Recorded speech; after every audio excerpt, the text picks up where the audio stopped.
Senhor presidente, senhoras e senhores senadores,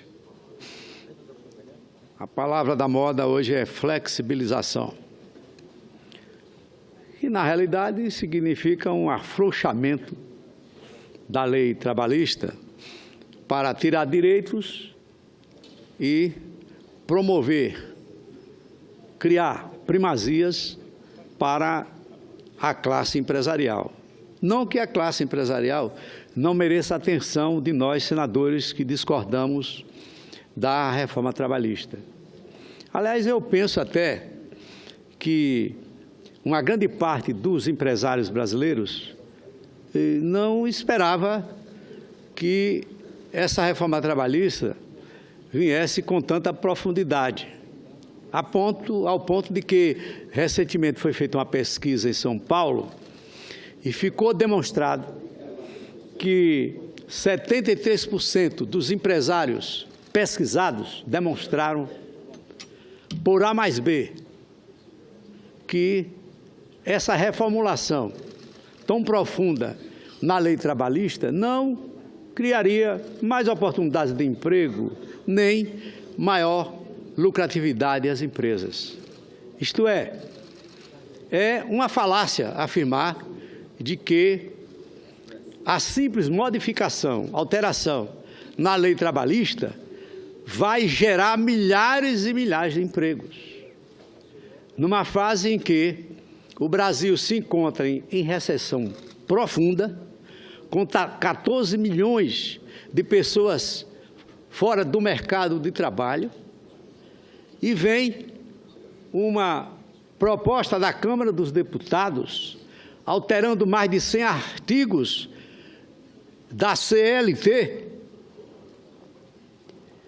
que, ao invés de criar condições adequadas para o fomento do emprego, antes, pelo contrário, além de fragilizar as relações de trabalho, vai criar um grande vazio entre a classe trabalhadora, de tal modo em que o empresário, que é a parte mais forte, vai impor a sua vontade em benefício de uma causa econômica que é altamente prejudicial ao nosso país.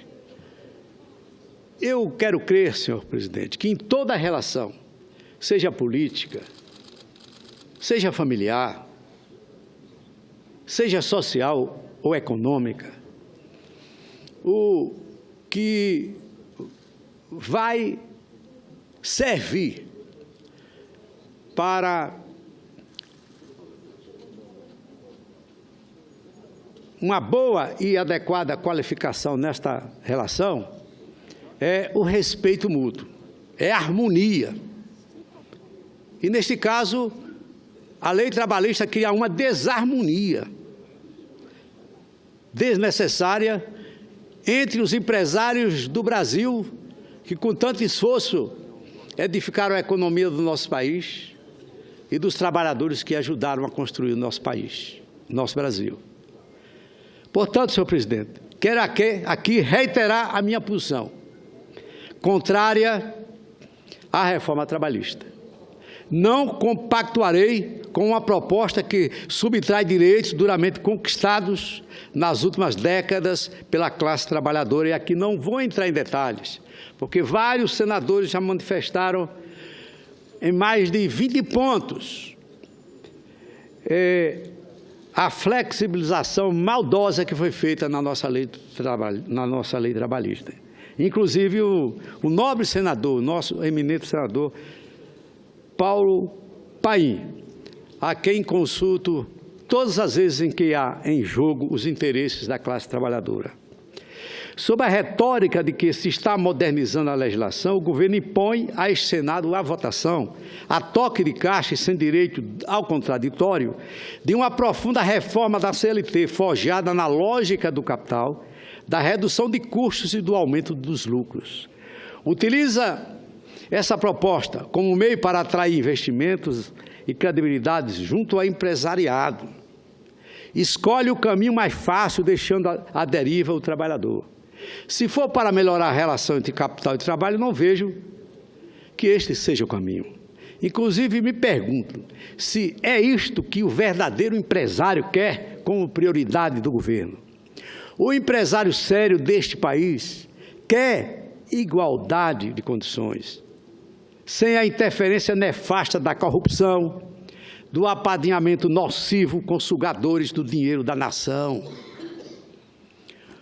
O empresário quer uma lei tributária justa e equidosa, que venha contribuir para as iniciativas empresariais e não criar dificuldades para a operação na indústria, no comércio e etc. O empresário sério quer redução de impostos, equilíbrio fiscal, estímulo ao investimento, de forma a crescer e aí sim gerar os empregos de que tanto precisamos. A propósito, disse que a reforma reduzirá a informalidade e vai estimular as contratações. Mas, francamente, qual a informação que veio lá da Câmara do governo que mereça essa credibilidade? De que essa reforma surtirá os efeitos sugeridos? O ceticismo alcança até o setor produtivo. E eu já disse que mais de 70% do empresariado paulista não acredita nisso. É verdade que países adeptos do afrouxamento das leis trabalhistas criaram vagas de trabalho, mas com redução de salários e redução de direitos. É isso que queremos para nossos trabalhadores? Copiar o que tem na Europa? E mais, o que tem de ruim na Europa? E mais, faremos isso sem a devida discussão? 600 e tantas emendas foram apresentadas, nenhuma foi levada em consideração. Por tratar-se de alterações profundas na lei, a votação do texto por esta Casa deve ser procedida de amplo e transparente debate, inspirado no ideal de um país moderno, sim, mais justo e igualitário. Mas o debate nesta Casa foi simplesmente interditado. Todas as mais de 70 emendas apresentadas por senadores foram rejeitadas pelo relator, mesmo o destino reservado às 12 emendas que eu apresentei. Fomos tratorados do nosso papel constitucional. Aliás, senhor presidente, eu peço a retirada de um único destaque que eu apresentei para a votação desta matéria, que é a prevalência do acordado sobre o legislado. Não adianta, é chover sobre o molhado. Em sinal de protesto, senhor presidente, eu retiro o destaque que estou apresentando, como apresentei na Comissão de Justiça e foi derrotado fragorosamente por aqueles que defendem única e exclusivamente os interesses do lucro e do capital.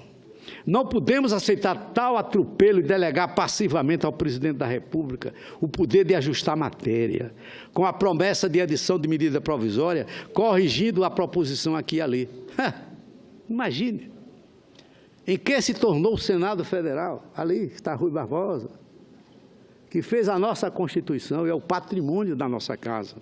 Imagina como ele está se bulindo lá no seu túmulo, onde o Senado, que sempre foi a casa revisora do Congresso Nacional, pela sua desenvoltura, pela sua moderação, poderia contribuir muito para o aperfeiçoamento da matéria trabalhista.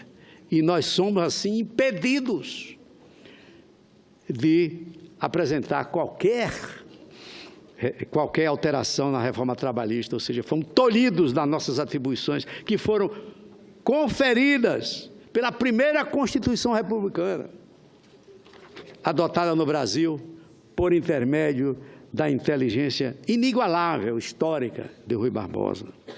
A reforma trata do contrato de trabalho intermitente, amplia a terceirização de forma irrestrita, permite a contratação de autônomos com exclusividade e admite gestantes e lactantes em atividades insalubres, possibilita demissões arbitrárias sem negociação com o sindicato e a correção dos créditos trabalhistas abaixo da inflação.